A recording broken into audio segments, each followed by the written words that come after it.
मुल्क में गैस की किल्लत के बावजूद 4 लाख से ज्यादा नए गैस कनेक्शंस का प्लान तैयार कर लिया गया है। सिंध और बलूचिस्तान में आइंदा माली साल कोई नया गैस कनेक्शन न देने का मंसूबा है। मजीद जानते हैं, डॉन न्यूज़ के नुमाइंदे ताहिर शिरानी हमारे साथ मौजूद हैं। ताहिर, बताइएगा फैसले से मुतालिक मजीद।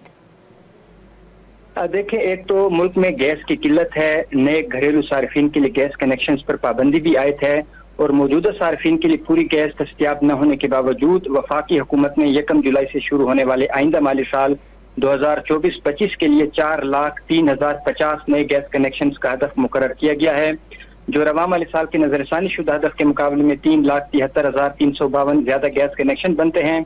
आइंदा माली साल 4 लाख घरेलू, 2,800 कमर्शल और 250 नए सनती गैस कनेक्शंस का हदफ मुकर्रर किया गया है।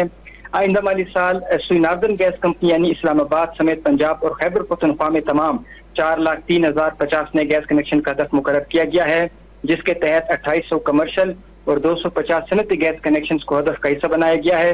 तमाम सुई सदर्न गैस कंपनी यानी सिंध और बलूचिस्तान को जो गैस फराहम करती है, आइंदा माली साल कोई नया गैस कनेक्शन न देने का हदफ मुकर्रर किया गया है और 30 जून को खत्म होने वाले रवा माली साल के लिए नए गैस कनेक्शन का जो असल हदफ था वो 1,37,026 मुकर्रर किया गया था। तमाम बाद नजरसानी के बाद नए गैस कनेक्शन का हदफ कम करके 29,698 किया गया है। बहुत शुक्रिया ताहिर शिरानी तफसील देने के लिए।